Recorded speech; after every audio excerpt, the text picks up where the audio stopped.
Chris, I can't see you. Now I can see you. There we go. Little technical hiccups. We should be good to go. This is the usual. We're back. Nothing's changed, boys and girls. Nothing's changed. In fact, it's gotten worse. We tried this yesterday just to iron out all the kinks, and it was a good thing we did that because it all went to shit. But, so, nothing's changed. We are back. It's like the next day. Nothing's changed. It's been, what, 8 months?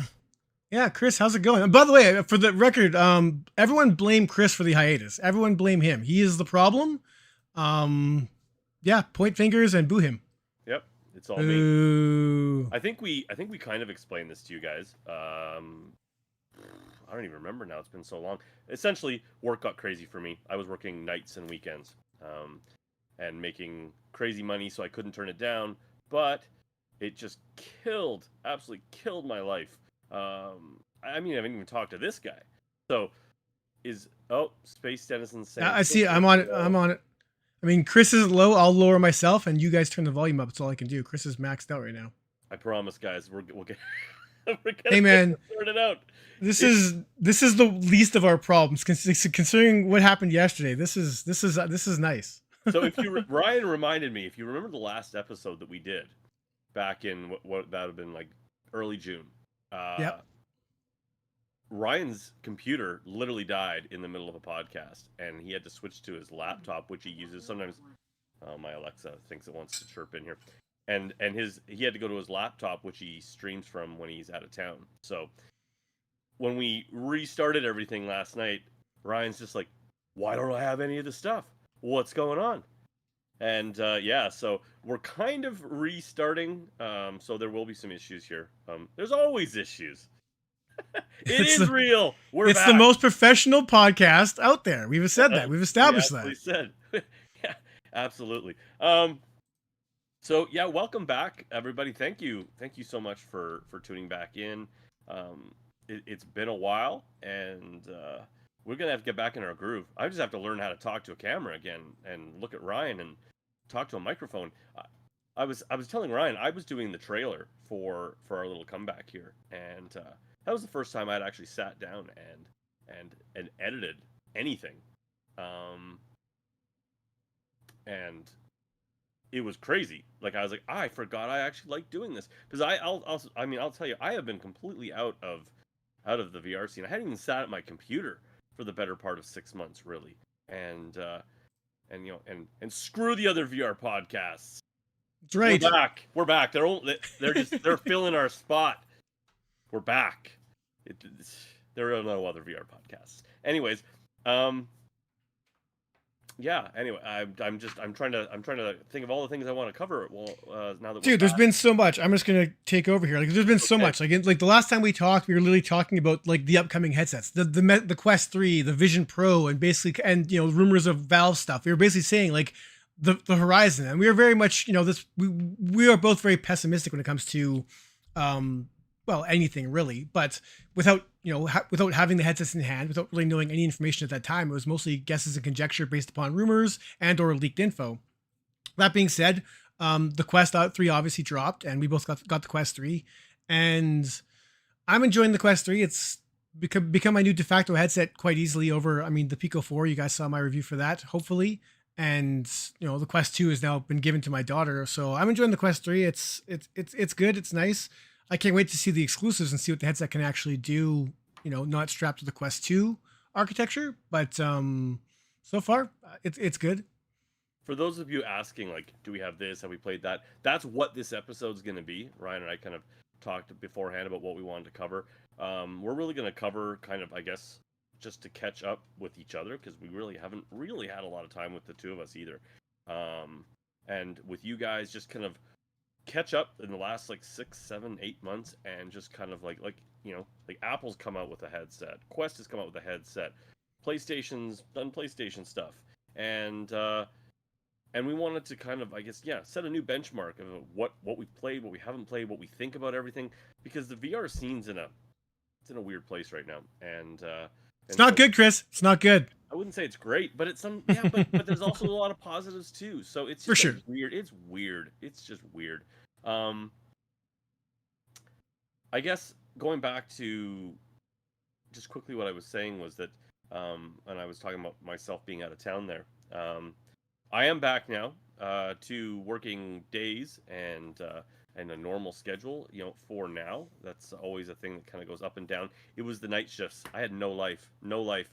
We tried to figure out if there's any way we could do the podcast, and it wasn't going to happen because the only days I pretty much had was Sunday, and Ryan goes into family mode on Sundays, so it just wasn't gonna work. But we're really excited to get things back on gear now, and you're gonna see me stepping back into reviews as well, which is a little weird. It's But about time. yeah, um, the VR scene. I mean, how do you want to start this? Well, I was going to Because segue this into the Vision Pro right off the hop, and then kind of just go off of that because the Vision Pro is kind of the new big thing, and just how amazing it is, and how pointless it is, and all the things in between. yeah, pretty much. I mean, Yeah, I've used it. I was actually hoping to visit an Apple store this week, but unfortunately my work schedule has been too hectic. So I haven't played it. I've only ever watched people's reviews and first impressions, and I got to say I'm not impressed. It's not to say the tech isn't impressive. What's in there is incredible in some regards, but overall, I don't know. I still don't know who this headset's for. I don't know. I've heard people praise it. I've heard people, talk about the promises of the future of this thing and where it's going to go. It's not a VR headset. I don't look at it like that. I mean, it can do VR. It does do VR, but not in the traditional way we've used VR up to this point. And while it does do some cool things like its spatial video and all that stuff, and the way it tracks the environment, the hand tracking, the face mapping stuff, which is a little bit uncanny valley weirdness. But yeah, if it was like $1,000, I could see this being something viable, I guess. Like, I mean, if it was $1,000, I probably would have picked it up. But for the price it is, which is I guess $5,000 Canadian, so I mean 3,500. To me, it's I don't know why this headset matters except to say, look what we can do. But what we can do, I don't think is that special compared to even what the Meta Quest 3 can do for a fraction of the price. And I know it can do more than that, but I'm just saying, as far as the average user goes, I just don't see them utilizing the tech the way the tech is designed.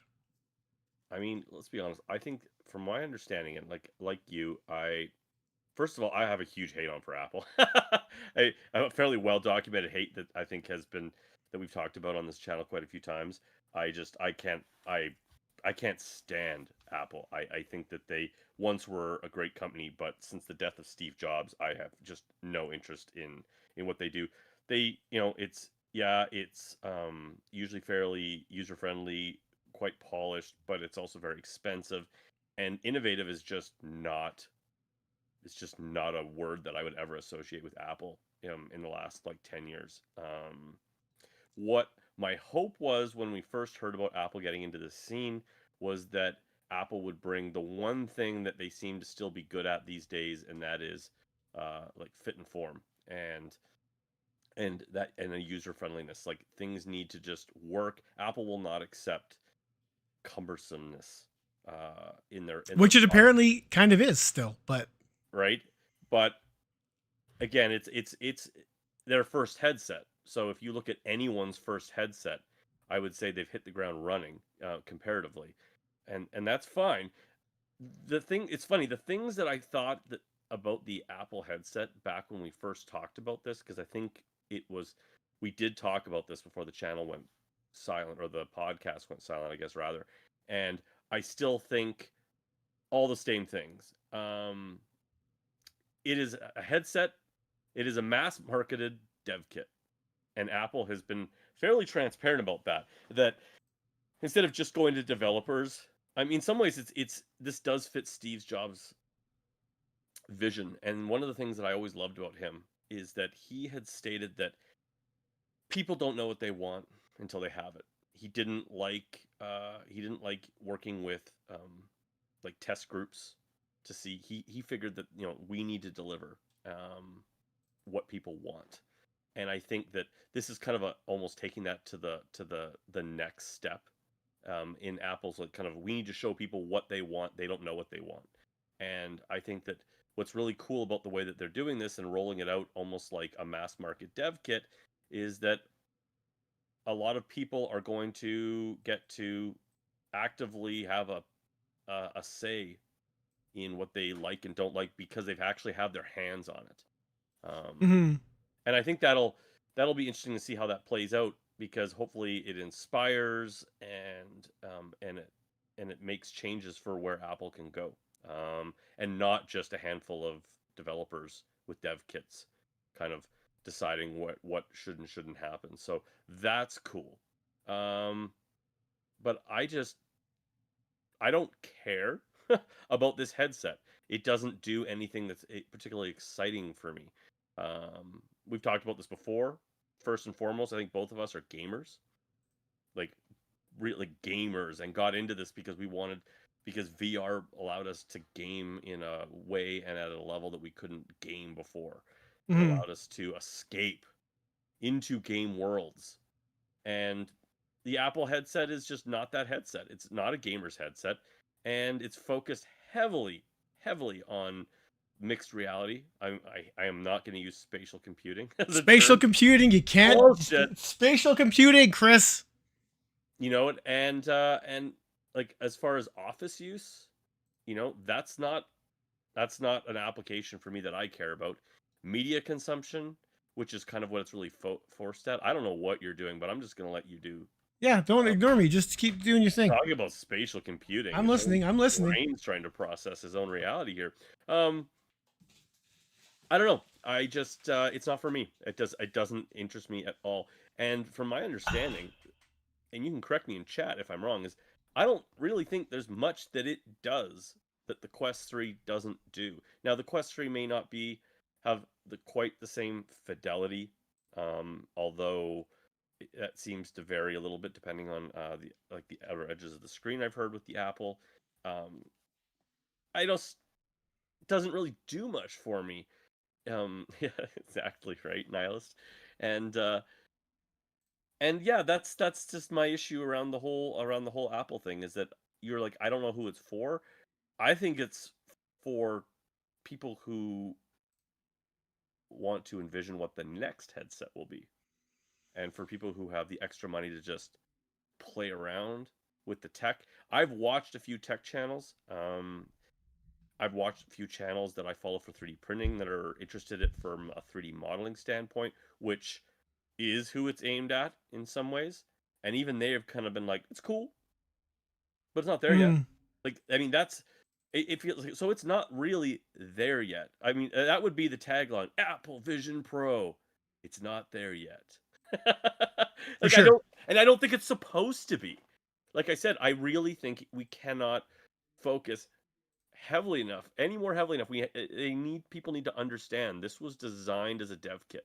This was not designed as a mass consumption. Everyone's got to have one device. Apple isn't the plan. And that's kind of, I mean, that's kind of the takeaway from what I've been watching. I mean, I watched CNET's review, which was more positive than I expected. And then I watched The Verge's review, which was much more detailed and much more on the fence about the technology. And then a third video, which was just all about, like, I'm more excited about what this thing can do. And to which they just basically were just talking about like the future of this headset, and just, it was pure conjecture. And personally, it was BS as far as I could tell, because it's not, we don't know what this thing can do yet.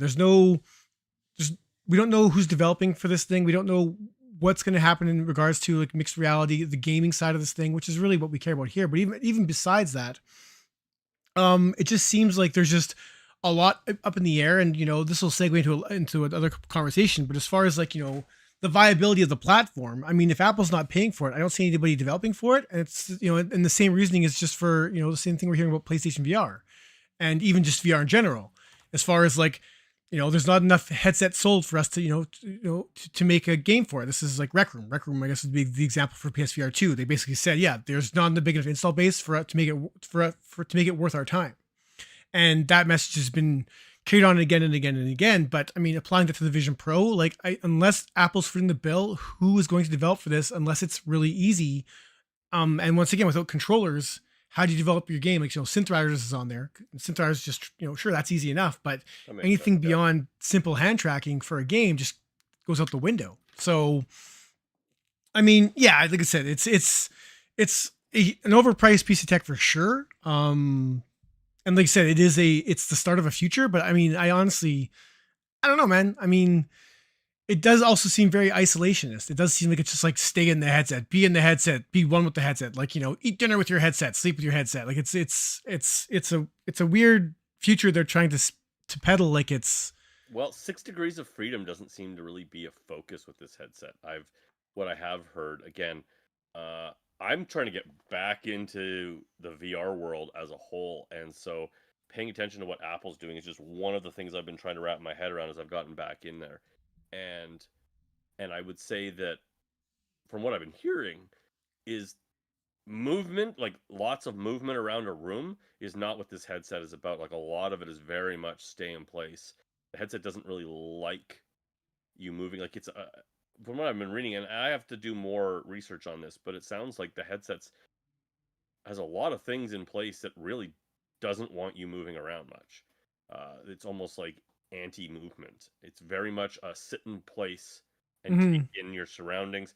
Not having controllers is like a deal breaker for me right away. Like I don't really like hand tracking stuff. It's I Which mean, apparently the hand well, tracking on this thing I mean, is yeah, next level, but yeah, it's and still that's fine, and that's good for navigating things, right? But I don't want to play like you and I joked. This is not how I'm going to play my games. That's not happening. And I can see synth riders. Okay, okay, that makes sense. Um, but I don't want to play Beat Saber and do this, and that's another. like Meta's gonna be putting anything on that headset. Well, who knows? There's no way. Money, maybe. Who knows? I mean, Meta's basically already. You can see what they're doing, even as far as their mixed reality stuff. They are very much they're much competing with the Vision Pro in that they are a Yeah, budget option that does the same thing. I mean, they are pushing mixed reality so much harder now than they ever have before, and I still think it's a gimmick. Um, maybe. but But it, I still think that I've stood by this from years since we've started talking. You and I is that I still believe that Meta's end goal is not it's not headset based. It's data based. Uh, I could see them over the years going more and more into the direction that we see Microsoft going in, where they seem to be much more interested in not the in hardware. I think as if Meta feels like they're capturing the getting the data capture that they want, I don't know how much they care about the headsets. That's just an I don't disagree with you, except for just like I know it's how passionate. Like, it's still data. I can understand that, but I really do feel like Zuck does like VR. Like I I do think think he the loves future VR. is like it's the future is there for not just data but entertainment and everything else. But like I said, Um, I do think it's a Musk move, like with Zuck, is that we need to do this right now because no one's doing it. We fast forward 10 years sure. from now, if this industry is in a very different place where we think it will be, and there's a lot more mass adoption, I don't know how much Meta's going to care about being in that space and producing hardware anymore. Um, yeah, but I mean, who knows, right? That's just way off in the future. I mean, because I mean, I back in 2018 when we started this, I thought we'd be in a very different place in 2023 than we are now. And it's frustrating, right? And Oh yeah. so, I mean, one of the things I wanted to say about myself is not being in the VR world. Like I wasn't even playing VR games for the better part of 6 months because I just had no time. In the time that I did have in daylight, I was doing the few things I needed to do, spend time with my wife, the very odd time that I hung out with friends. I mean, I really didn't have a lot of time. I was playing a bit of flat games before I went to bed in the morning, just for something to wind down with. But I've been doing a lot of catch up. But where I'm going with this is that one of the things that I've been feeling being disconnected from the industry and kind of still paying attention to it, like I got a Quest 3, I kind of dabbled with it. I kind of played a few of the big games that came out for the PSVR 2 and the Quest 3, and I started to get this like real anger towards the industry, being disconnecting from it, and now looking at it, I was just like very frustrated and starting to get very pissy with just the same crap, the same mistakes, the same problems, uh, Hmm. not getting the forward momentum, you know, Sony just not seeming to commit. I mean, we'll talk about this in a lot more detail, but I just as a broader view, I've been getting very, very frustrated.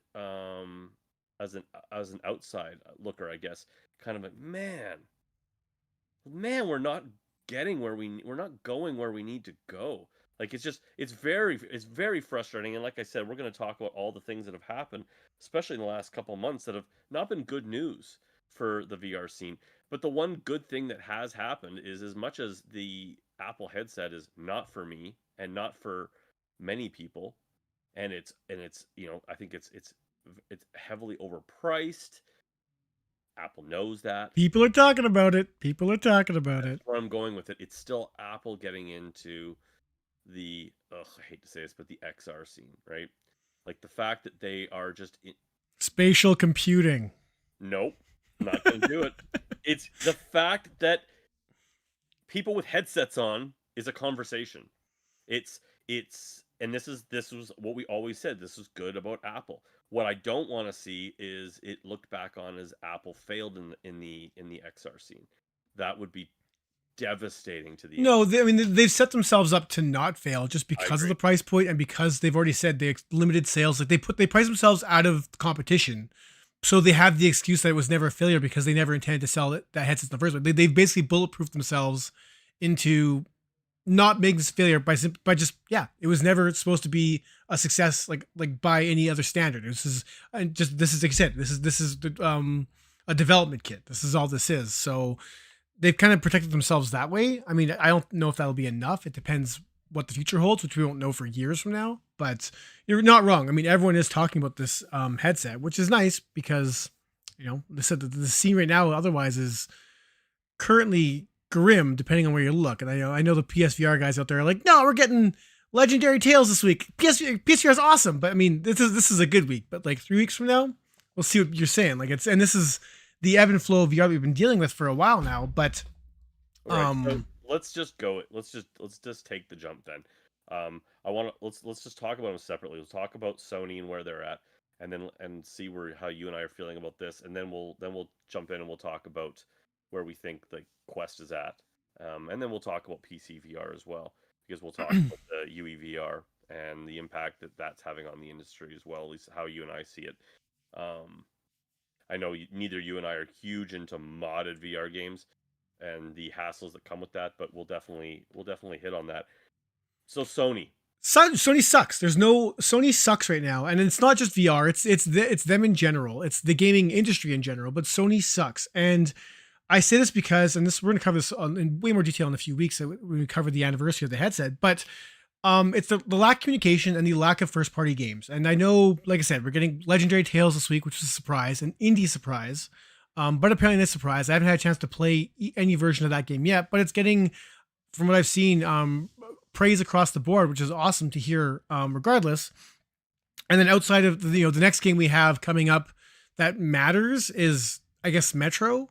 And these were both announced at the last State of Play, but it's still, and we've bitched about this before from Sony, it's their lack of messaging across the board for so much of their stuff. And I mean, I guess, the State of Play did showcase a lot more stuff, but like, we're still not seeing the first party stuff from Sony in regards to VR. And that could be anything. It doesn't have to be a new game. It could just be a re-release of Astrobot or any of the old stuff, or just something that tells us that they're just not relying on third party, because we've already seen the message that third party is not committed to this headset either, just because of sales. Like, everything's still meta first. And the PSVR 2 headset is becoming a glorified Quest 3 with a few extra bells and whistles that aren't even being utilized, because most of the games are made in Unity that can't even use the eye tracking properly anyways. So this awesome piece of tech that I loved months ago, and I still love the tech on paper, but in practice, it is not being utilized the way it should be. And I can't help but be disappointed right now in what's happened in the last year, and without anything to look forward to going forward outside of a few smaller dev game releases, like what's that, Wingman, whatever the heck, the Flight Wingman, whatever it's called. Like, there's that one. It's Ace, but it's got like a different name. What the heck is it called now? Ace. I know. I'm drawing a blank here. It's from the War Project Wingman. Project Wingman. I got it. No, it's not. That's not it. It's Project Wingman. I know it's it. I'm right. We're gonna do this already. Episode back. We're just doing this already. He's an idiot. He's an idiot, guys. Aces of Thunder. No, okay, that's another one. I was actually thinking of Project Wingman. Oh, that's one that just came out. That's one that came out already, right? Yeah, That one stunk. And it's not on PSVR 2. Oh, I know what you're thinking of. You're thinking Yeah. of that other. No, you're thinking of. Oh, what the heck is it called? I actually have it on PC, and it's horrible. It's horrible. Oh no! Now we're doing this as I go through my collection. It's been Come too on, long. chat. What was that flight that came out? Didn't Sport HOTUS only had a few VR missions? Yeah. Oh, I played it the first. Oh shoot! I just talk to the people. I'm screw it up. I'm screwing it up. Anyways, my point being is that it doesn't change anything. It's still the messaging from Sony. Yeah. The messaging from Sony has just not been great. It just hasn't. And you know, when you look at Apple Vision Pro, I mean, right now, obviously, it's not fair because everything's all Apple. But even Meta and their constant releases on their platform. I know, like, you know, Asgard's Wrath was the last one, I guess, and then before that was Assassin's Creed, which is the last we'll see from VR from Ubisoft in a while, unfortunately. But they're still releasing these, you know, even though there's only one or two, you know, a year, let's just say. MetaQuest is still announcing these things. They're hyping them up. They're giving us something to look forward to. And honestly, now, like, we're in this kind of bubble with Quest 2, Quest 3 overlap. But the next game showcase, I'm expecting a Quest 3 exclusive to be announced as they start the ball rolling on that one, because I don't expect Meta to hold back still as they push their headsets forward. I'm disappointed by my PlayStation.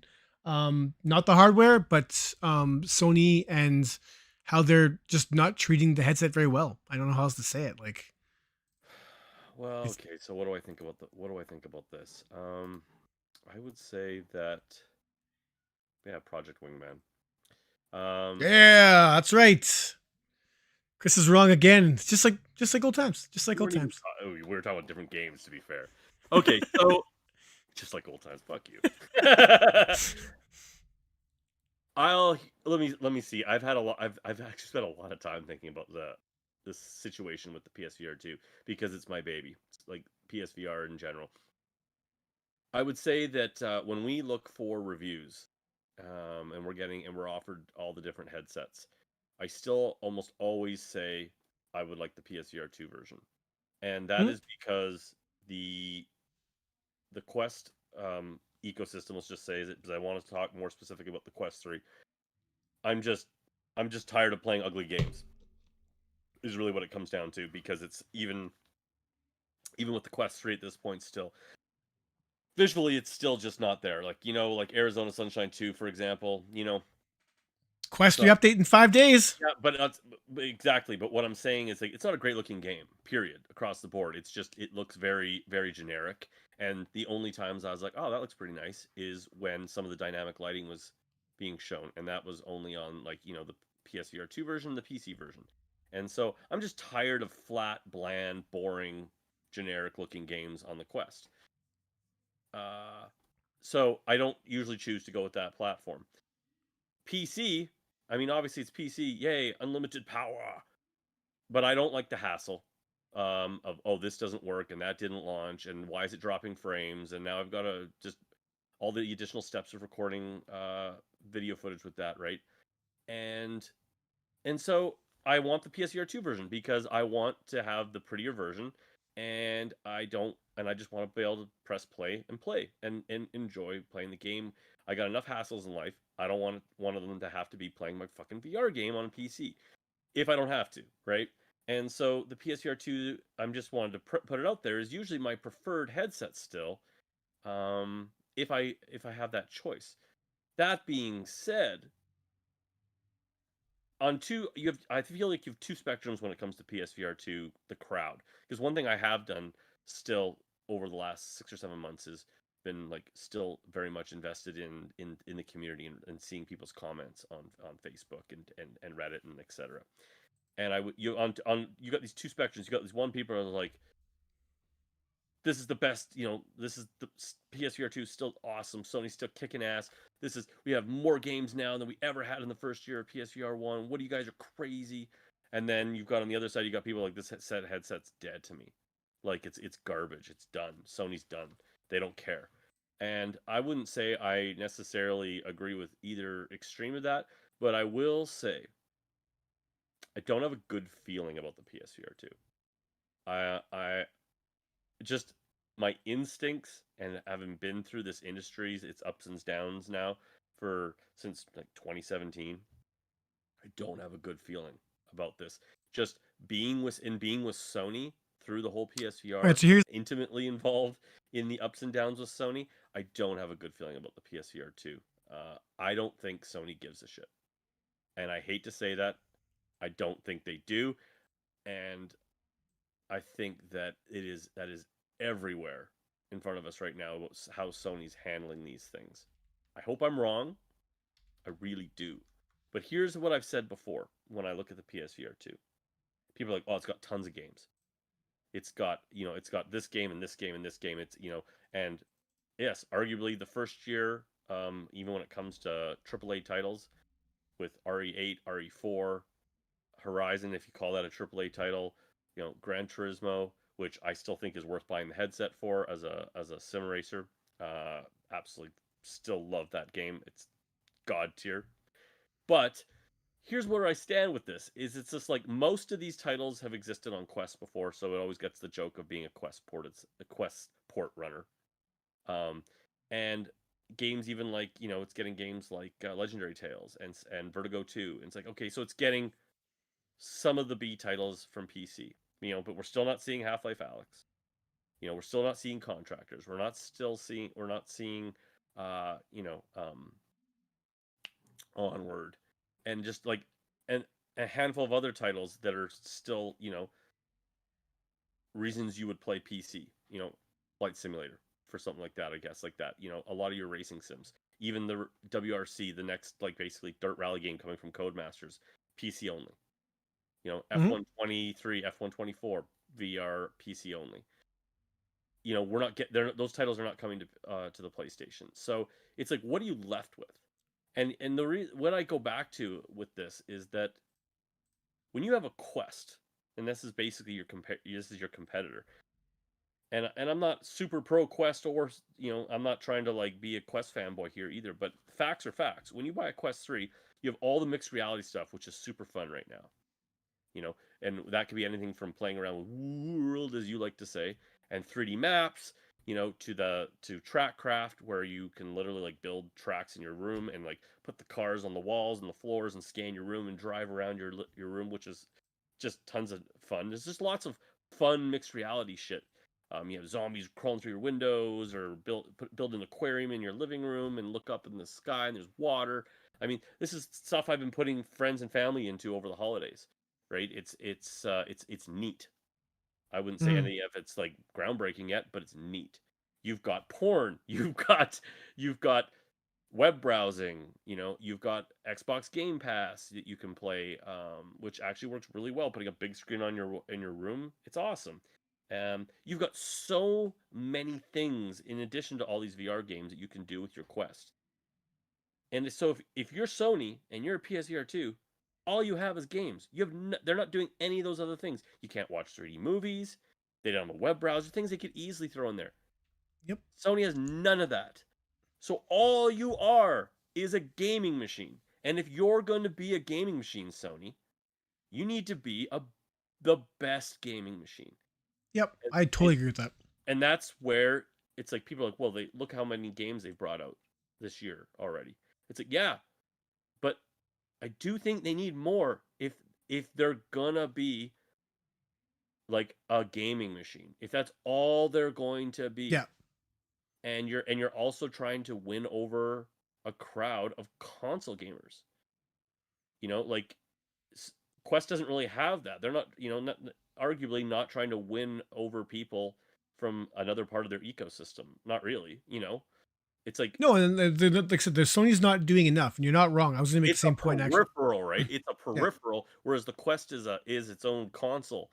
So Sony's trying to win people over from, They're not trying, but I hear what you're saying. you know what I mean?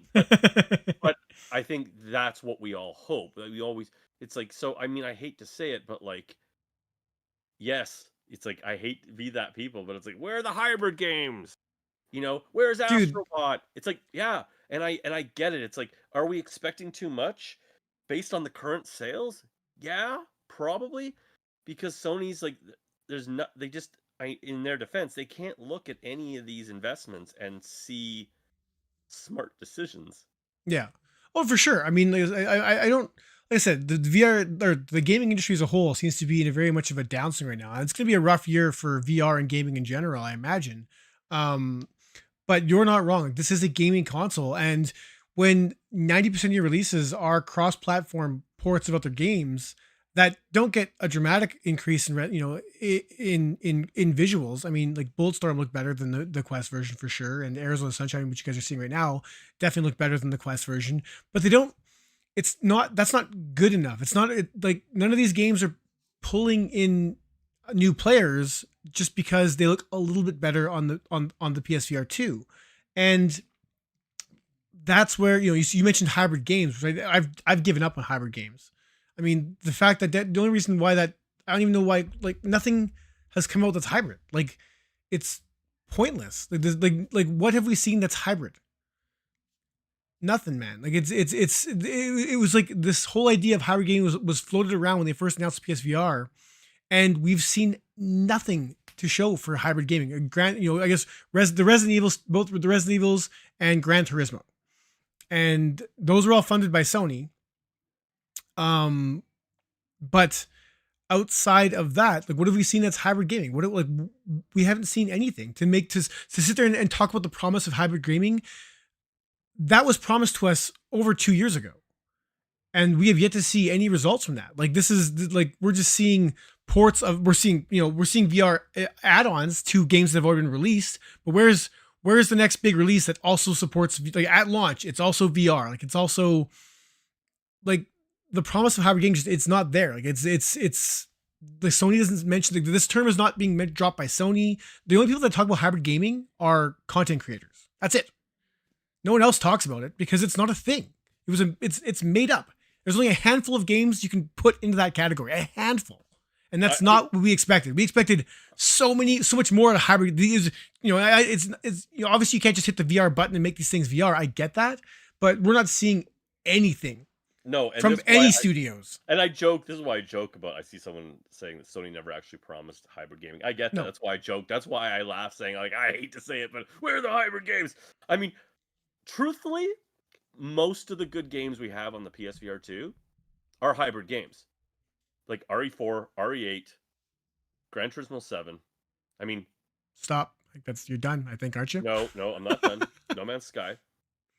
Oh, yeah, No Man's Sky, that's right. Right? I mean, and these are some of, like, the marquee titles. These are still all the titles. Like, if I made a list of, like, games you want to buy a PSVR 2 for, or games you can only play on PSVR 2, those would all make my list. I guess not No Man's Sky, but it's probably still the place to play it, because they did a really nice job of optimizing that with the eye tracking, and again, also all those games I just mentioned use eye tracking, and we're not seeing that being utilized enough because turns out Unity doesn't really use it that well, which is why you see reprojection on Arizona Sunshine, a game I just played a bunch of, and that's really frustrating. It's also turns out it's not as easy to implement straight up anyways, and you're not seeing these multi-ported games like Metro, for example.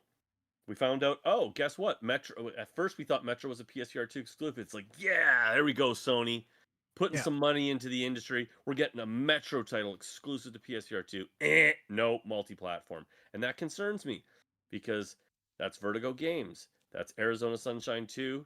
That's After the Fall. And they don't do foveated rendering, because why? They're using Unity. And so I don't know if that's going to change for a bigger title like this. Hopefully it does. But it's do they see the money? Do they see the return on investment to put the time and the effort into optimizing and making a PSVR 2 game, taking it where it needs to go? And I've said this from before. That's why I'm pretty sure we're not seeing Codemasters and EA as the publisher put the time into getting F1 and WRC over into VR, which would be like amazing games. It would definitely not be running on a Quest, but they're looking at it going, okay, well, we'd have to optimize the crap out of this game to run at a high frame rate and look good, use eye tracking. It's not going to be a quick port. And I'm sure I said this before, there's probably a ton of money that Sony spent on additional development to get Gran Turismo to run like it does. A lot of R&D that probably went into GT Sport that they put in, and then just were able to take some of that those lessons learned and bring that over, right? And Mm. it's just, I hope, like Nihilist, the Ryan says here, that PSVR 2 gets the best Metro. I hope so, but they didn't get the best Arizona Sunshine 2. Dude, And they they didn't even get the best Legendary Tales. Like, and they didn't get the best After the Fall. Now, I'm glad you brought up Legendary Tales, because I have a fun story to tell you about this. Yesterday I decided to go on to my Steam page, because that's where I have Legendary Tales. I've had it there for almost like 2 years, and it's been in early access that entire time. And so for those of you who don't know, Legendary Tales is now out of early access on PC, and it simultaneously launched the full version on PSVR 2. It's a very different game now. What was really interesting was there was a big dev letter on the Steam page, and he talked about, very honestly, it sounds like very small team, sounds like, and he talked very openly and honestly about the fact that when Legendary Tales first came out on PC in early access, they thought it was dead in the water. It did not sell well. And he talks about how, like, his English is not great, but he talks about how his dream for what Legendary Tales would be or could be, pretty much thought it was dead in the water. And he's like, because they were screwed. And then he says, his words, some YouTube influencers basically picked up on this game was dropped and started doing content, and all of a sudden the game started to sell, and he was like shocked, and he's like, oh my god, maybe my dream's alive. And he's like, it still did not sell anywhere near what they thought it would, but it was selling better, that they could keep going, because originally he was like, it sold so poorly that they were out of money. And he said, they had this vision of where they wanted the game to go, with much bigger systems, much bigger dungeons, and more play area, and just a much fully realized game, a new soundtrack, everything. Wasn't going to happen. Then Sony actually approached them and said, would you like to be on our system? And he said that, like, the idea, and then they gave him a dev kit, and the idea that they could be on the PlayStation VR 2, they wanted to be a launch title, but that they decided that wasn't going to happen, because they decided, you know what, I want to see this. I want to see if I can get this game to be my full vision. And he talks about how that influx of Sony's interest and I think a little bit of muscle on the dev side as well, to try to get them where they needed to be, completely changed the direction of this game and allowed them to complete it to where it is now. New soundtrack, fully realized game. And so the PC audience, it's kind of the example of what we always hoped the PSVR 2 would be for premium gaming, that, like, between the PC and the PSVR 2, it could lift up a game. And that's kind of like, at least, I mean, hopefully it sells well, and it becomes a happy story.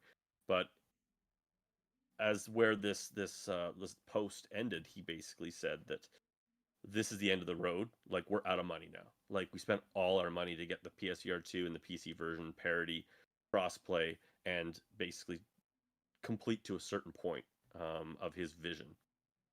And so now it's pretty much up to the PlayStation community to buy this game.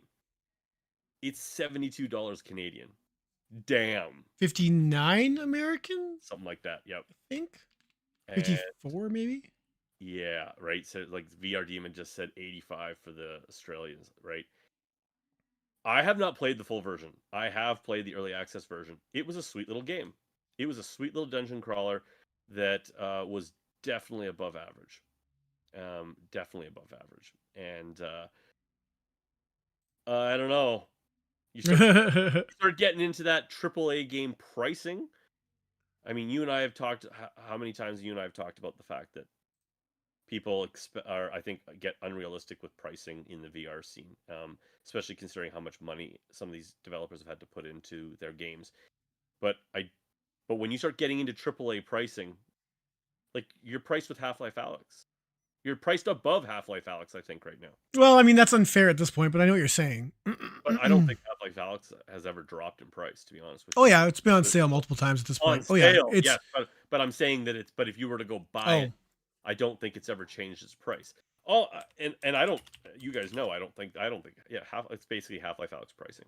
For sure. I mean, but this is, I mean, it also, and not that I said, it's promising, but 40 plus hours of content, like with the multiple classes and different things, the online multiplayer, like, it's not the same game. Like comparing it isn't quite fair. It's not an apples to apples kind of comparison. I know what you're saying. No, it's not fair. And you guys know I don't even think Half-Life Alyx is like that worth all the hoorah anymore. Like, not to get into the same thing I get into all the time, but I beat the crap out of RE4. I'm on my second playthrough. That was one game I played over the holiday to catch up on. And yeah, it's kind of a horror game and a shooter. It might not be for everybody. I mean, a shooter, yes, but maybe not the horror aspects. But RE4 is one of the greatest games ever made, I still think. And the best place to play that game, period, is on the PSVR 2, being the remake, and it's exclusive to PSVR 2, and it's fucking amazing. I think it is a better game than Half-Life Alyx across the board, visually, audio wise, especially gameplay wise. Like I said, Half-Life Alyx, it's polished as anything, right? It's great, it looks good, it's a fun game, but it's very linear, it's slow, you can't jump. There's very few weapons. The upgrade tree is very small. It's a very safe game all the way through.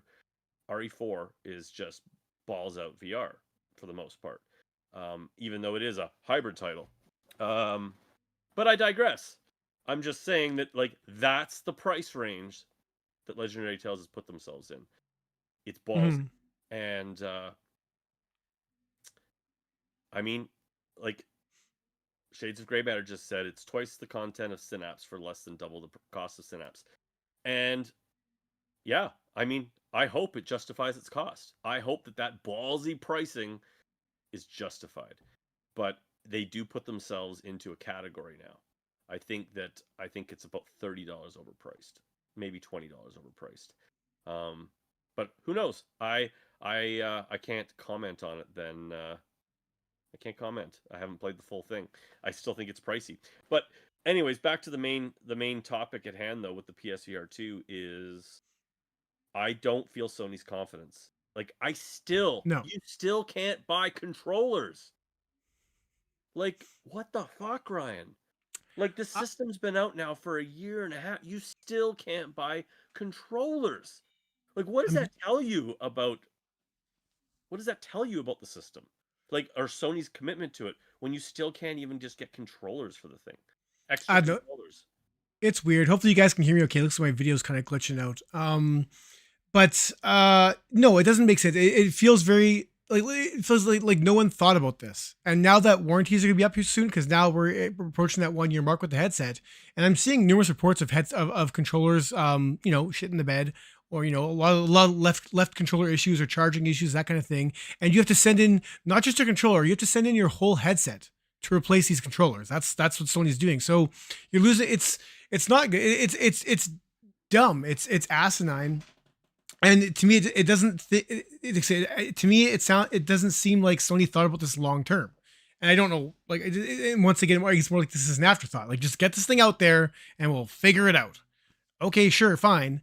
But now, it's back to that same point. Like, this, like, Sony, this is an afterthought. You can sit there and say we care about VR, but it doesn't seem like that. I know we got the 2 games announced at the last State of Play, which is 2 games more than honestly I expected at this point from State of Plays.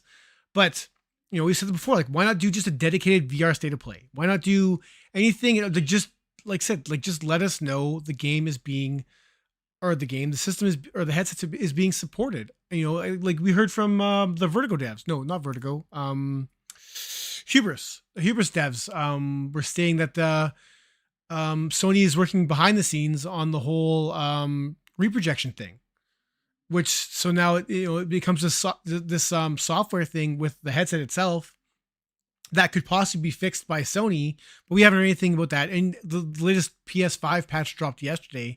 No mention of it. There's been no mention. If the Hubris dev didn't say Sony was actually working on this, we would have no idea. And it just goes back to this messaging.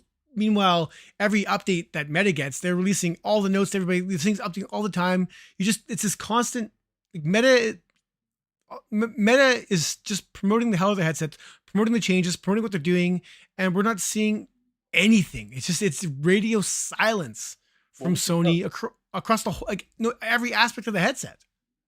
I mean, we can share with you guys a little bit about the differences as far as content creators from our standpoint between dealing with Meta and dealing with Sony. If you watch Mateo's video, he kind of echoed some of these similar statements. Is that like Ryan and I got included into the Meta Partner Program, which used to be the Ambassador Program. It's changed now, which is nice. It's a little bit more independent, so we get supported by Meta. We get a lot more information from them. We get involved in getting games ahead of time and such, which is nice for us. Yet they don't tell us anything about what we can say or can't say, and supporting anything else. That I mean, it leaves us completely independent to continue to do whatever we want to do. So that was huge for Ryan and I. But where it's important for I think what you guys care about is that when we're dealing with Meta, and they were pretty good with us before we were even in the program. I mean, every bit of information that they would have, like they would give us entire rundowns of their month ahead of games. And they were like, like if you guys are interested in some of these codes, let us know. Um, and they would give us as much for advanced knowledge on upcoming games, and we would definitely felt like we were supported by Meta to try to share information and get information out there about all the upcoming games, and we kind of knew what was coming. And sometimes like ahead of like Meta showcases, we would get like way advanced knowledge about what was going to be talked about. It was embargoed, but we would at least know. Sony, nothing. Like our PR contact with Sony in Canada, and it sounds like it's pretty similar across other countries. Nothing. Mateo was saying that in the US there he was bugging his PR contact, and the US has been predominantly better than Canada's for us, and they were just said go to the blog. They literally told like one of the bigger VR influencers in the scene, go to the blog. And the blog is still talking about like Resident Evil 8 Village.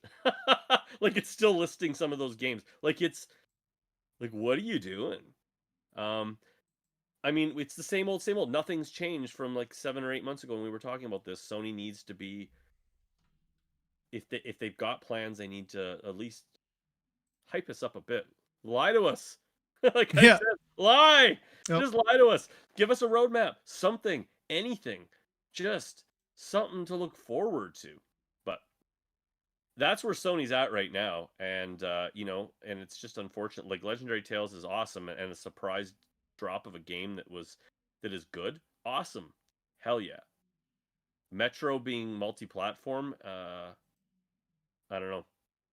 I mean, we've got Behemoth, we've got Metro, we've got what's the other one that was at the tip of my tongue? Aliens. If we ever see Servios jump out on that, so we'll see. I mean, speaking just quickly about Metro, I love the Metro series. Metro 1 and 2. Um, the names are escaping me because they're like years, like 20 something, and I Exodus will. and Metro Exodus, Metro Well, Exodus was the third one. And it got more open world. The first two Metro games are what are years. 2033 and Yeah, it is 2033, and the other one was like had a name to it. But regardless, this is supposed to be a prequel to the first two games, and I hope that kind of means that it goes back to kind of the more linear, going down the sewers of the first two games. I absolutely freaking love the Metro games. They actually have a very similar pacing to Resident Evil 4, which is probably why I love them so much. That it's that kind of that fairly consistent linear like action adventure all the way through where you're conserving ammo and managing upgrades, and it's just a very very solid game. And if they can capture that in a new VR adventure, hell yeah, sign me up. Where I am concerned is that this is Vertigo Games making this, and I'm sorry, but after the fall and Arizona Sunshine 2, they're not good enough to be Metro games. how They're going dare to have you? to level their ass up. How dare you? They are. Like I mean, like I was saying to you, like I just beat Metro or not Metro Arizona Sunshine 2, and it's fun. You know, I enjoyed my time. I kind of wanted to keep playing. The gunplay was fun, but it's it just doesn't play that well. Like the way Mhm. jumping from Resident Evil 4 to Arizona Sunshine 2, although not maybe fair to compare a Capcom game to, and with the amount of money it had, to Vertigo Games. But if you're going to be making a Metro game, now you're starting to get into the big leagues. You better be better. And Deep Silver is still involved in this, and I'm hoping that they bring some of that quality control and just experience over, because I just wish I was involved in the Arizona Sunshine 2 development, because I'm like, it's not good enough. Yeah. Like the way you pick up things, the way you manage things, just the world itself and the game beats, it's not good enough. Like, you know, the voice acting was great. The writing, horrible. I don't know. They need to level up hard. But For sure. So many things we want to cover here. I mean, I would take a deep dive on Metro in another episode, but that's just my feelings around. It'll be coming up. Yeah. I feel like we kind of got ourselves kind of where Sony's at. I mean, it's not like there's nothing to look forward to with Sony. I think the big things is the what did I say it was called? Yeah, Aces of Thunder. Man, I hope that game's awesome. Sony PSVR 2 headsets, we would kill to have a good flight game. I mean, Ultra Wings 2 just launched, and we like that game, but it's not Ace Combat. It's no Ace Combat, and Aces of Thunder looks like it could be.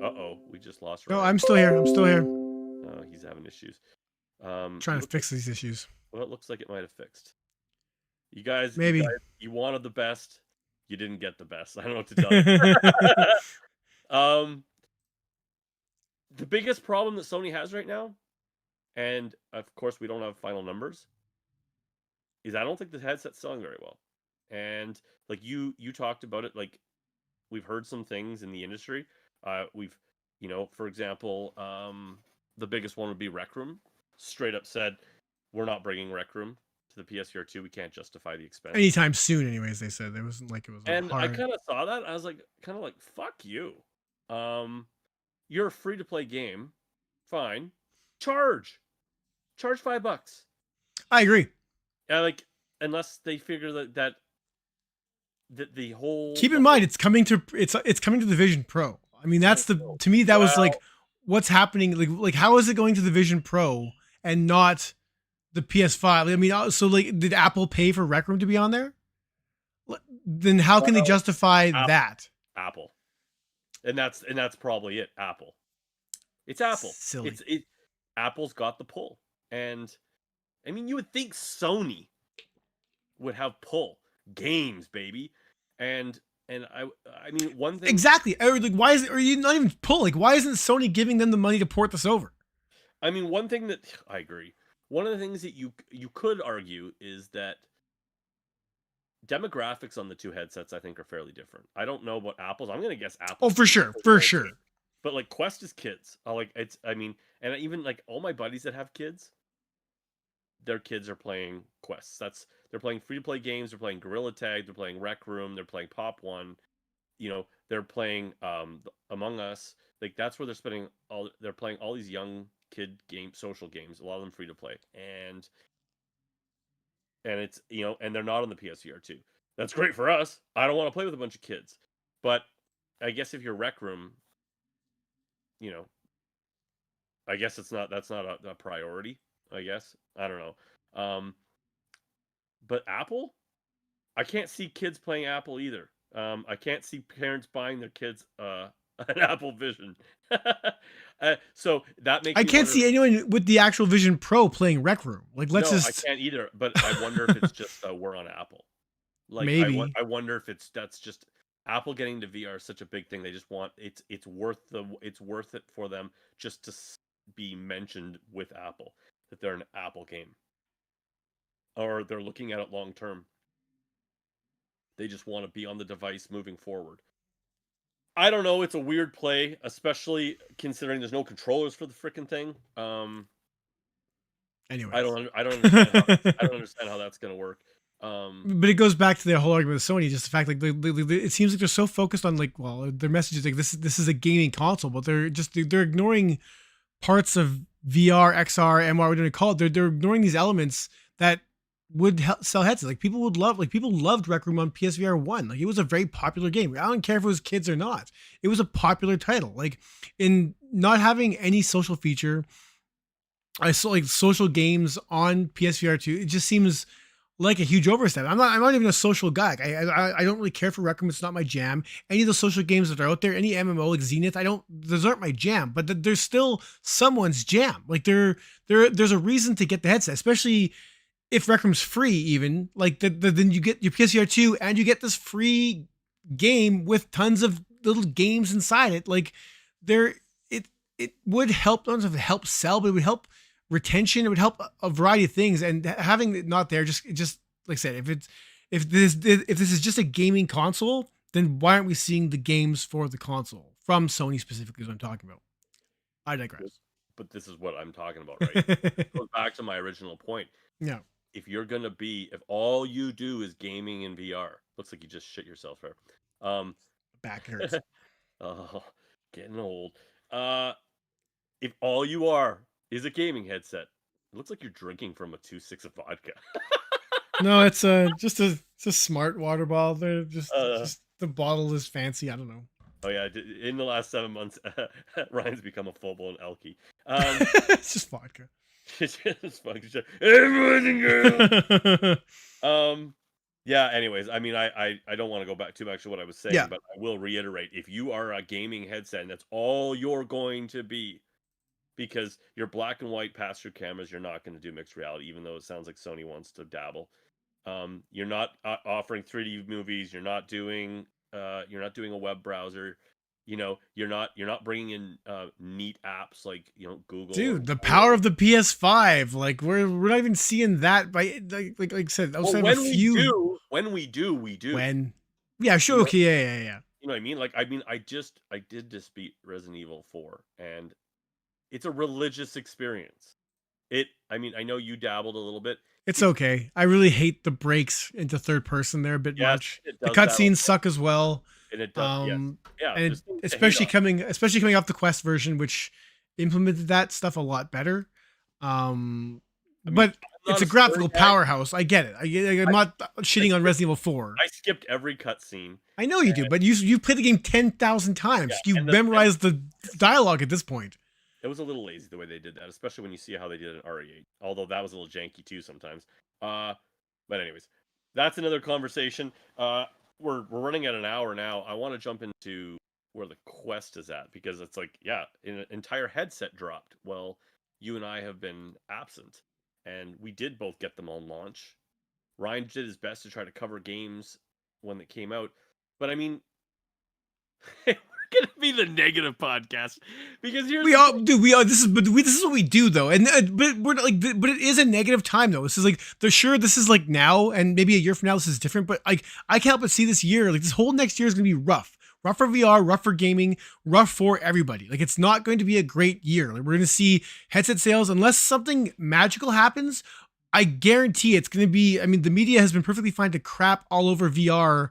In the last few months, again and again and again, and mainstream media, and it's going to be rough. So yeah, like, but I'm not like, as much as I love VR, I'm not going to sit here and blindly defend VR. Like I love VR, and not seeing VR reach its potential again for like this. This is now the second generation of headsets. We'll call this like over again. Like it's disappointing. It's like to sit there and see this future of media that I love so much, and just seeing it wallow and just be stagnant. And I'm being dramatic because, like I said, there are obviously great games, but for sure there are success stories to be had, right? Not Assassin's Creed, apparently.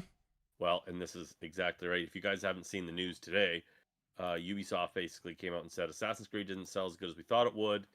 That game was in development forever. We know someone who was working on the team. That was a rough go, because originally they had to make Quest 1. And it wasn't until like way into development that they were finally told that they could just make it for the Quest 2. And it doesn't, to my knowledge, take advantage of the Quest 3. I don't think so, other than just some. Yeah, I don't even know if it has much performance. Maybe a more solid frame rate, but it has issues. Yeah, that's what I was gonna say. I think it's just frame rate and that kind of thing. But Ubisoft came out and said, yeah, it didn't perform the way we wanted it to, and they straight up said, we are going to, be really limiting our investment into VR for the time being because it's not where we want it to be. And it's like, well, fuck. I mean, the Because problem is that the Ubisoft has suffered so much in the last year and a half. Like I this know. makes so much sense. I mean, they already abandoned Splinter Cell. Like these guys, the studios there is cut a back bigger so picture. much. There's Yeah. a bigger picture. Ubisoft is hurting. I don't think Pandora sold. Like I don't think that Avatar, Pandora, whatever, sold very well for them. I knew it wasn't going to. The second I saw that game, I was like, who cares about this as a gaming franchise? Nobody. I mean, I kind of do. Did you buy it?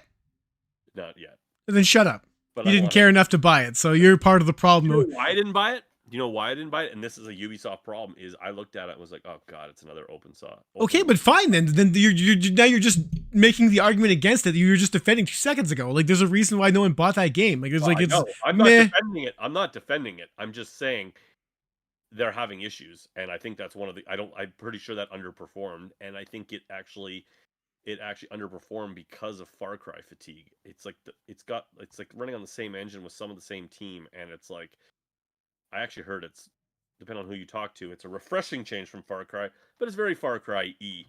And that's a Ubisoft problem because it's a very Ubisoft-y. They have an open world nature to their games that people are just tired of. That being said, Assassin's Creed VR, I really enjoyed it. I thought it was very well done. It was, from what I've played, it was surprisingly decent.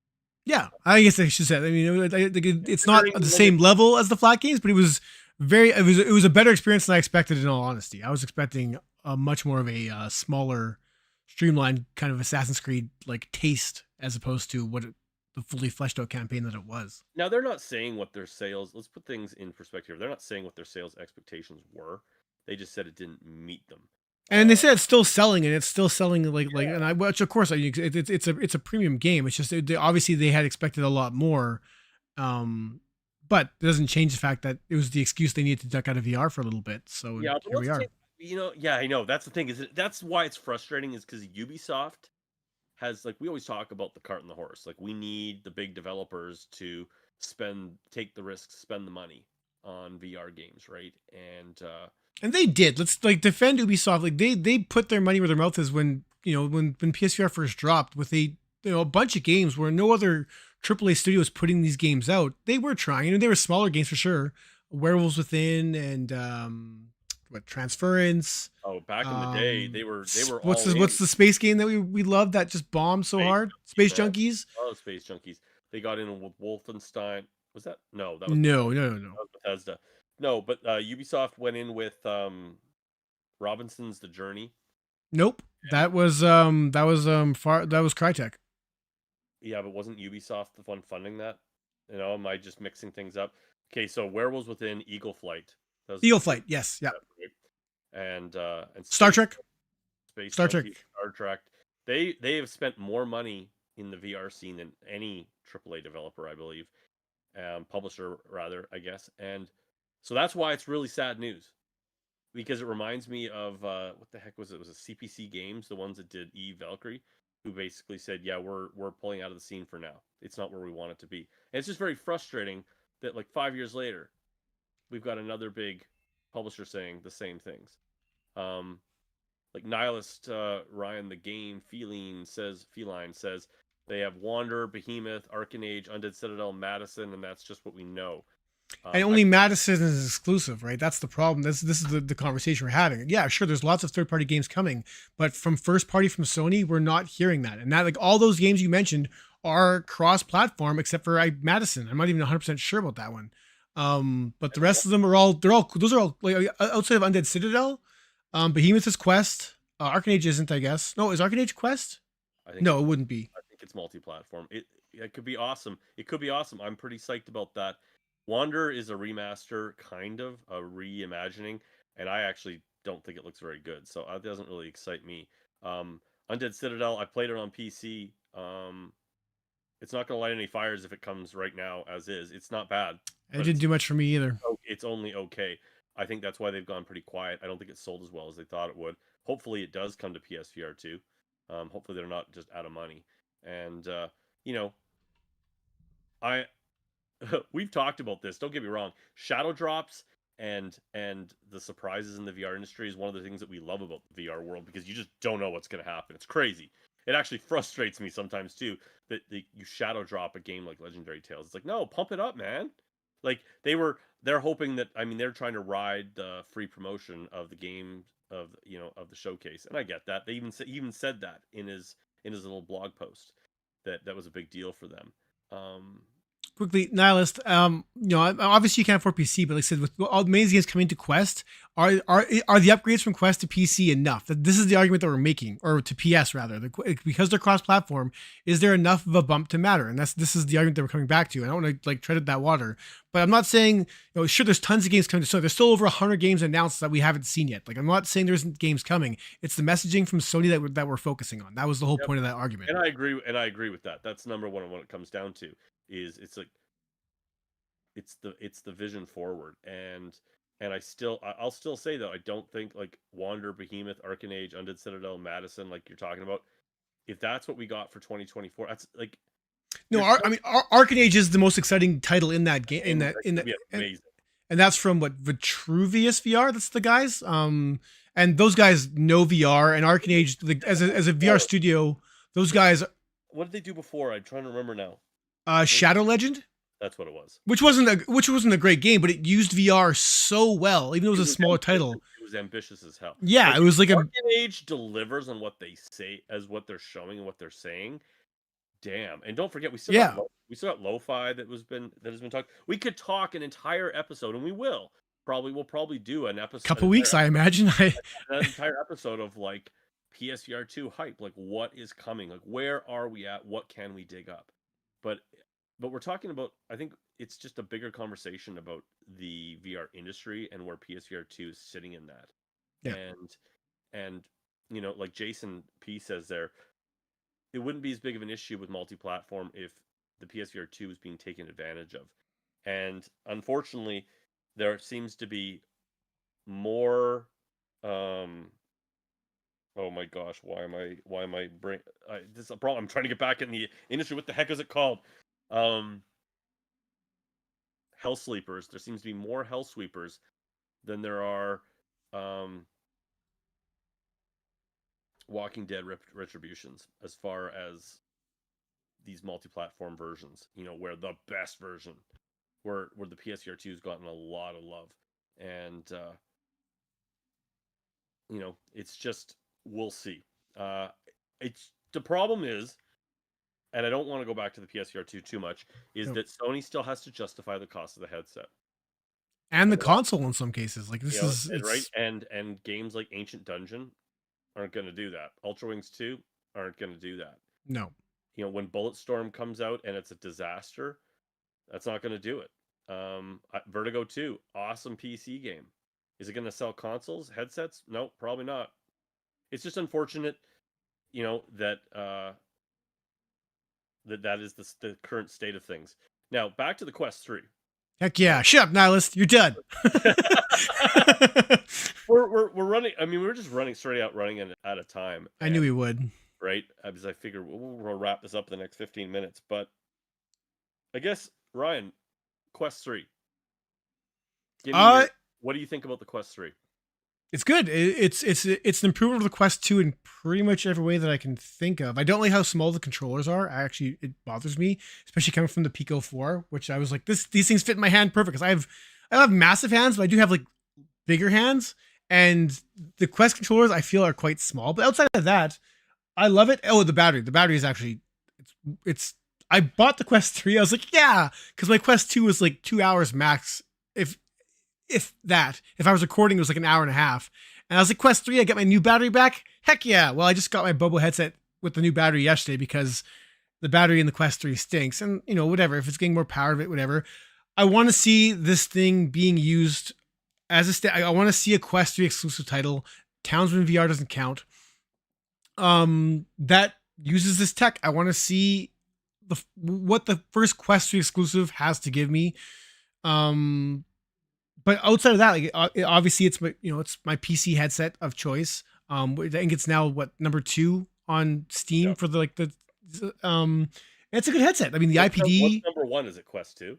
Yeah. Yeah. So I mean, what does that tell you about the PC market, right? I mean, like, even though Meta doesn't even support PC games anymore. Like their PC store is like falling apart. I was They're on it still yesterday. Wow. Wow. oh, it's garbage. Like Meta does not give a shit about PC. No. PC Um, VR is not even going to be in the conversation of this episode, I don't think, because we don't have time.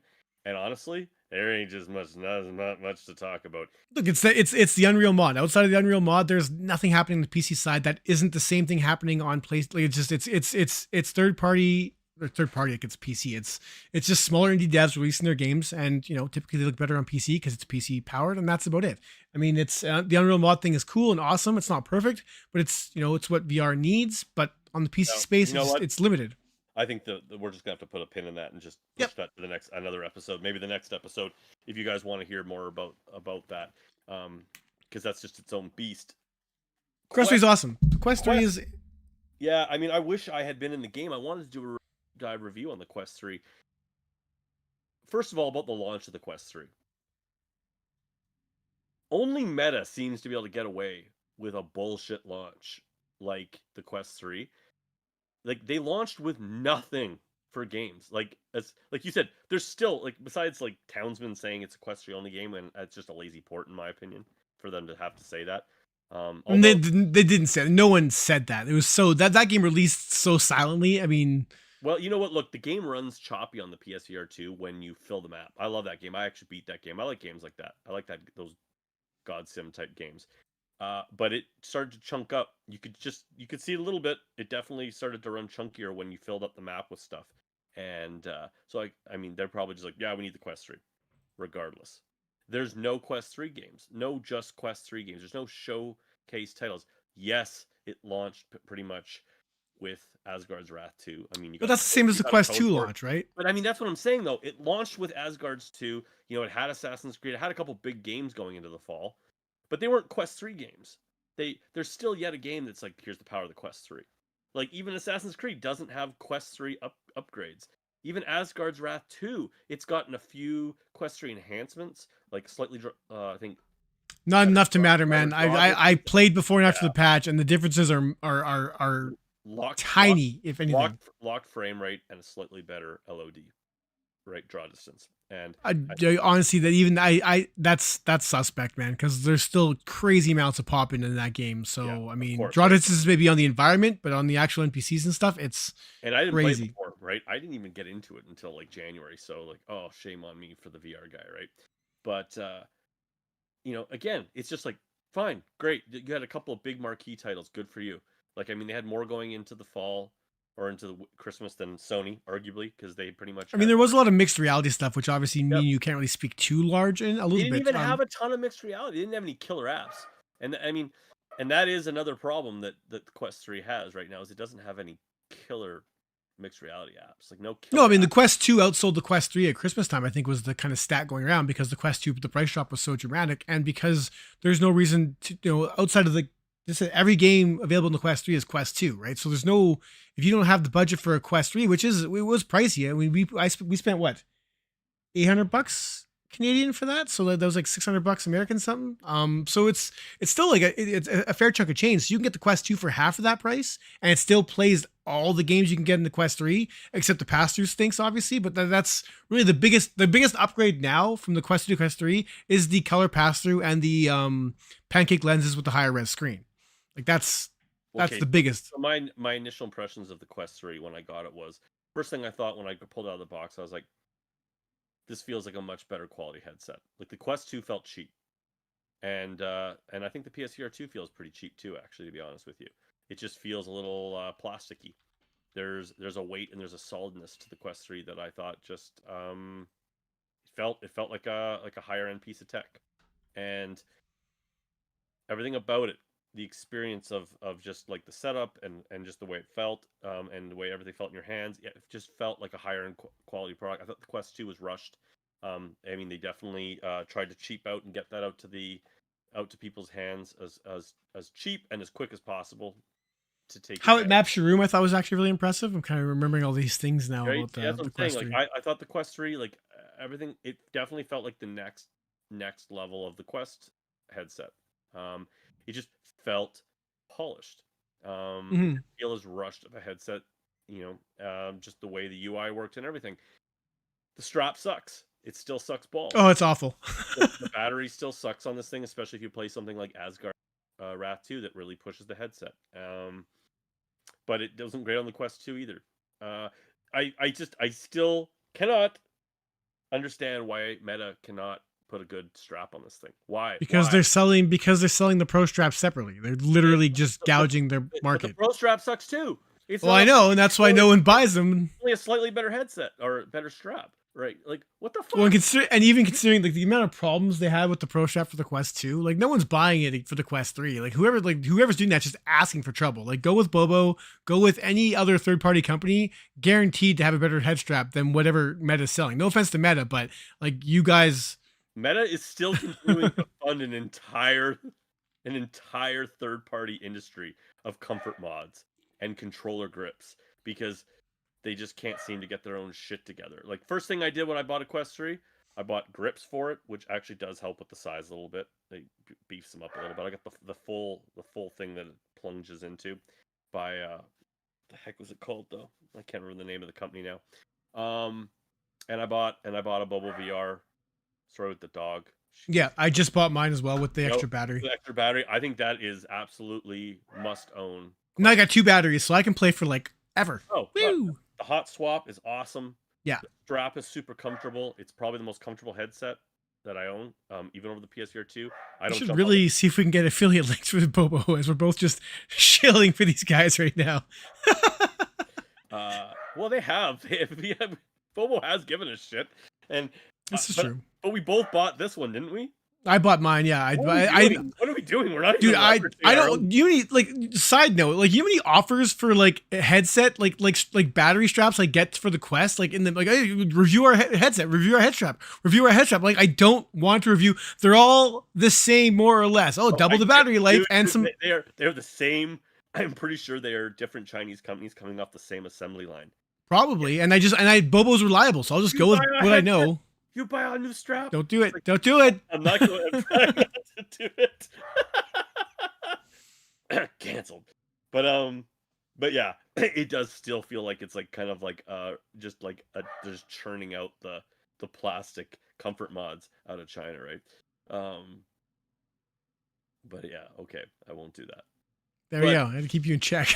I can't help it, Ryan.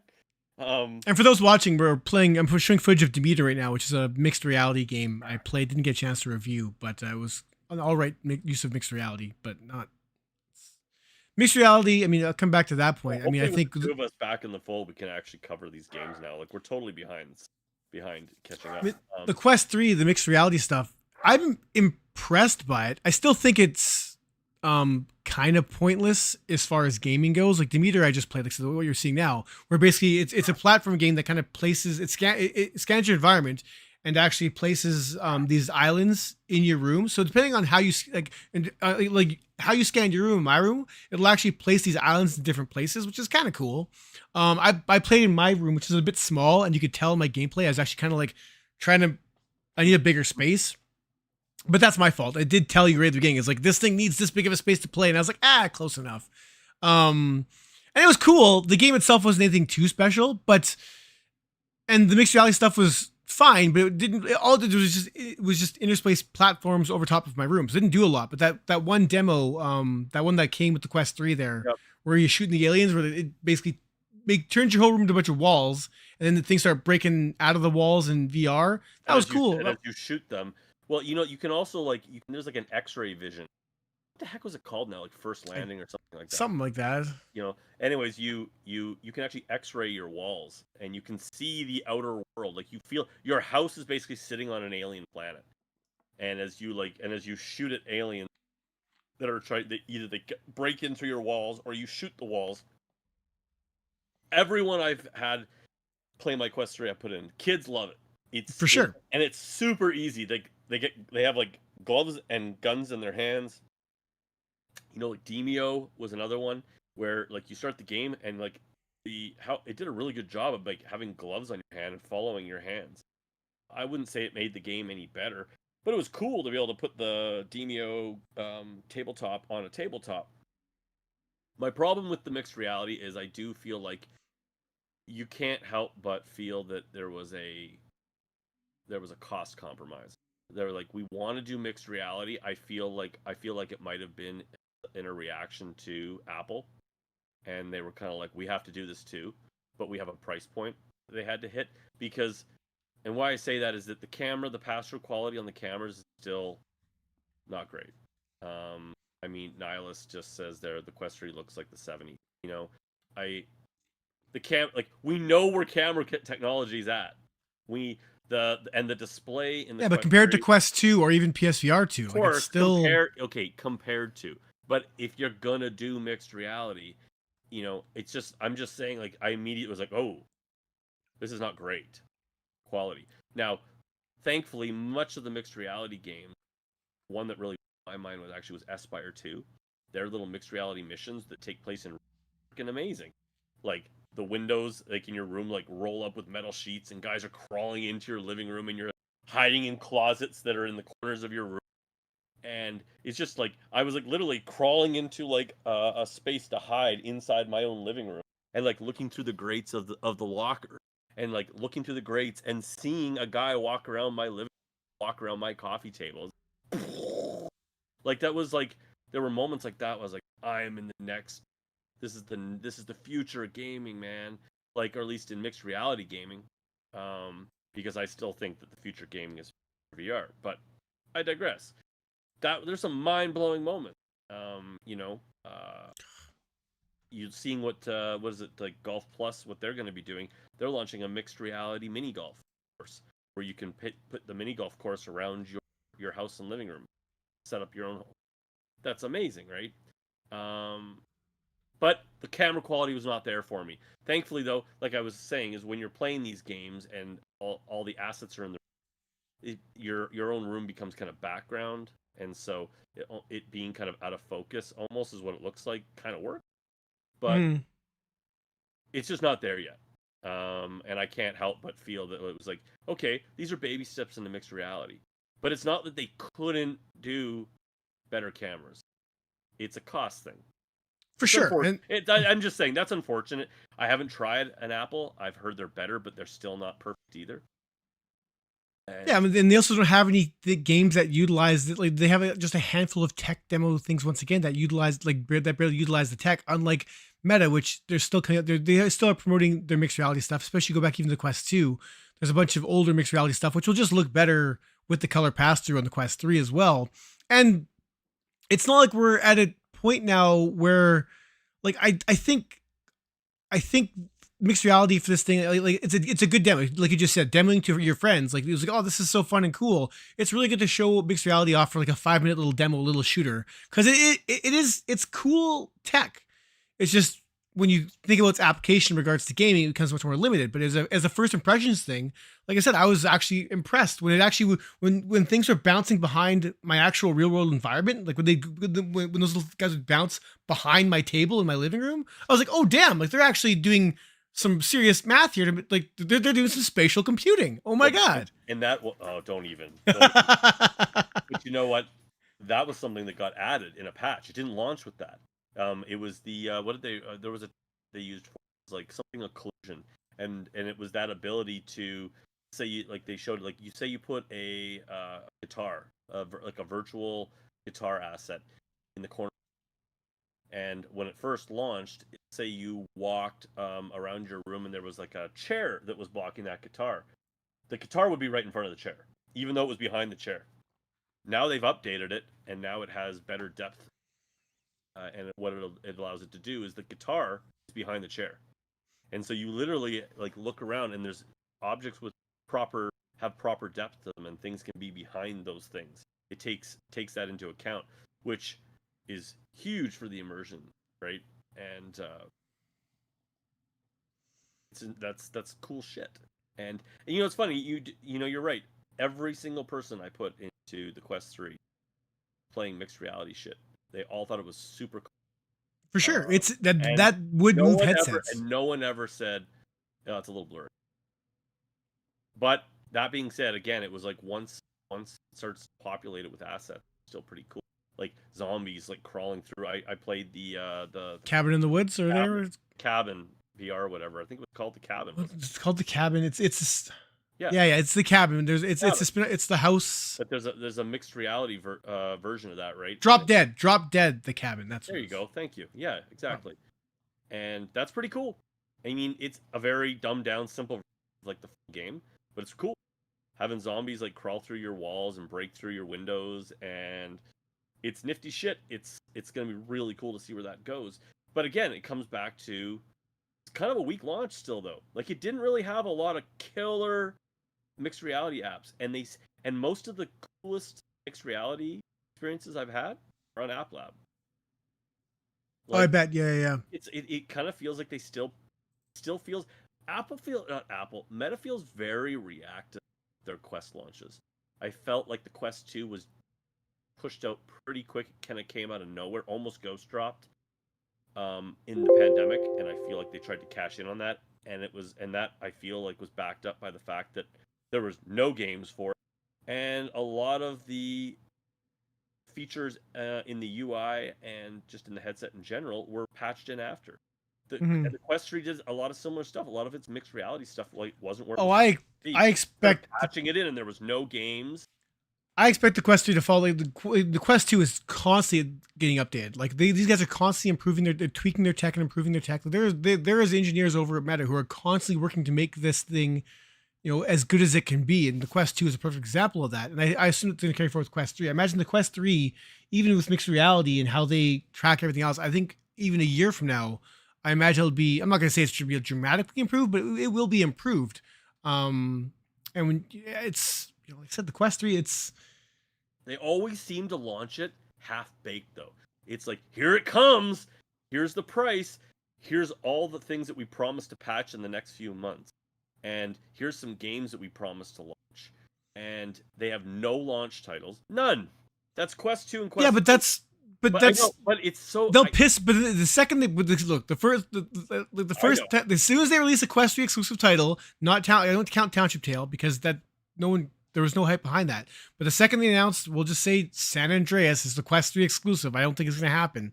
I think San Andreas is. I think that game is also dead. But let's just say it's Quest 3. Well, all the Quest 2ers are going to lose their minds because lose their mind. And they're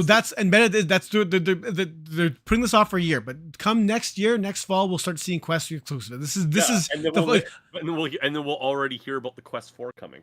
No, because the next one's a Quest 3 Lite. The Lite, exactly. But we'll see. Which is pointless. I don't understand what the hell's a Quest 3 Lite when you have a Quest 2 still on the market? Like, what do we? Pretty much every 3 years, we're gonna get. I think if they keep going this way, we're gonna see a new headset. And right now, I'm fine with that because the entire industry is basically being held hostage by the development of Quest. At this point in time, the future of VR is the Quest. I've given up on PlayStation, and not because of course PlayStation will still have great games, but as far as install base and recognition and just the Quest is what's getting the attention. Like Apple doesn't count. Like no one's gonna be talking about the Vision Pro a month from now. Like that's irrelevant. Yeah. But the Quest, they're the ones that are they're investing in these studios. They're buying up the studios. They're producing these games. They're the ones promoting VR more than anybody else right now, and it shows. It's the reasons why it's that Google that stat there from Amazon about the Quest 3 and 2 just blowing PSVR 2 sales out of the water. And then everyone was casting shade because, well, that's just one outlet and you don't know. And sure, you're right, for sure. But when you hear these news stories about other developers not developing the game for PSVR 2 for reasons X, Y, Z, but these games are all coming to Quest, it's just like the future, whether we like it or not, and I'm not a big fan of it, but it's in standalone gaming. And unfortunately, that means we have to suck it up and then just deal with, not getting the best of the best for gaming for VR. I mean, realistically, forever? This sounds way more dramatic. I'm way simplifying this argument, but the future of VR is standalone. It is, and tethered gaming is in the past. And PSVR 2, I think, is in trouble just because of that one single fact alone. And a year ago, I would have said, nope, PSVR 2, this is the future. This is going to change the landscape. It's console gaming. We're back, baby. Now, I mean, unless something changes, my faith in these tethered headsets it's done. It doesn't matter. No one seems to. The proof is in the pudding. No one cares enough to buy the PSVR 2. They're not giving enough reason to care. That's Whereas the thing. I think Sony can turn it around. I'm not willing to give up on them yet. I'm not giving up. I But just right now. they are gonna have to throw some muscle at it.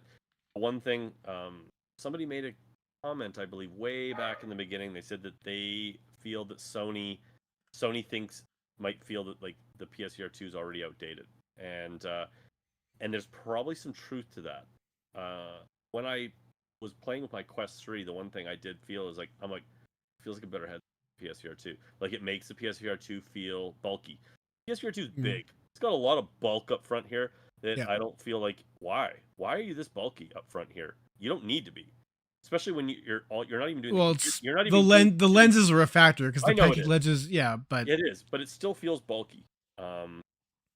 And the problems with it. I mean, I don't really. We're gonna drag this on too long, but the problem, the fact, the sweet spot and all the issues. That's a big thing. That was where I was going with this. The Quest 3, it's just you just put it on and it looks great. I mean, going back into messing with that sweet spot seems like such an epic fail Sony's part because I'm not trying to like tear apart the PlayStation, but as far as ease of access and user, like just like they put something in a headset, it's just the Quest is the easiest thing. I can put a Quest on a headset and like not worry about anything. Whereas like worry about someone like over the holidays, I put a lot of people in, and I was in the Quest. I could just throw it on their headset and like, is it comfortable? Great, then it probably looks good. On the Sony, I like every single person put on that headset. I pretty much had to once they were in a VR game because then I couldn't social screen until that was frustrating. I would then bring up the eye tracking just to make sure that they had their eyes in the proper spot, so I didn't have to base it off of whether they thought they were in the good spot. But I do think that Sony needs to show their hand. They need to. They got to step up. I mean, they do have to step up. I don't want to get into that too heavily. I know. You know what? But it's just they're not in a great place right now. That's all.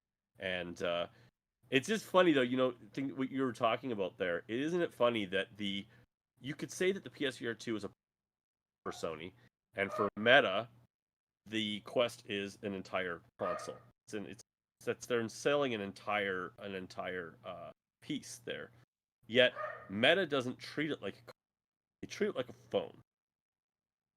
The way that they don't have launches. They don't have game launches. They don't launch an entire ecosystem.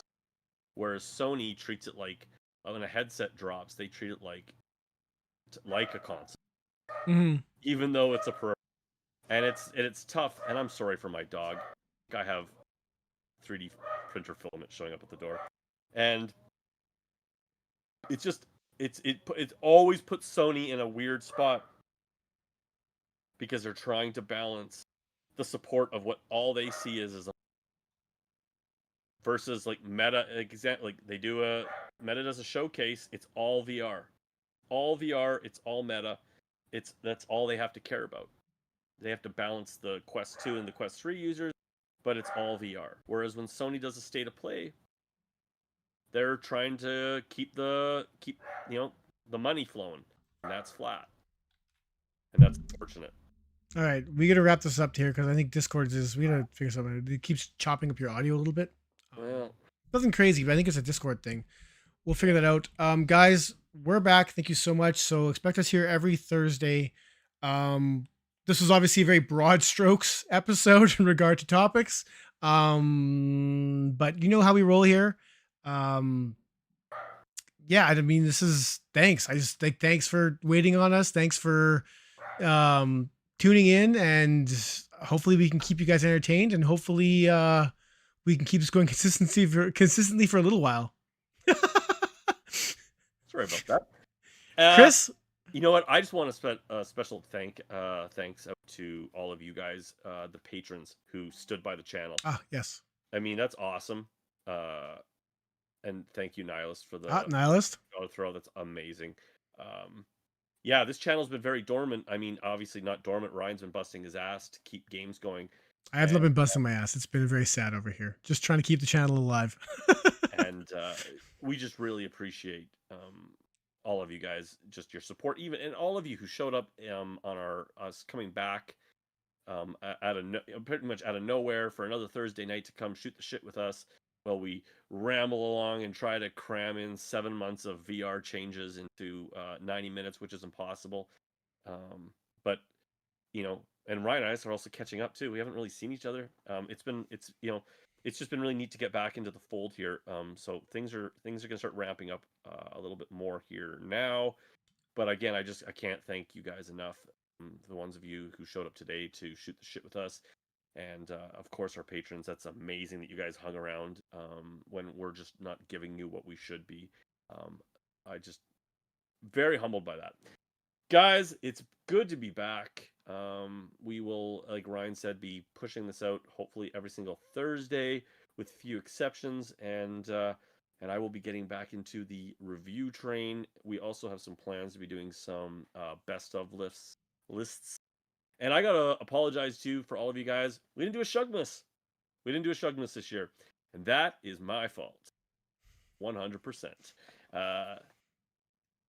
Yeah, that sucks. I dropped the ball, but Ryan's been pretty forgiving in my slackness.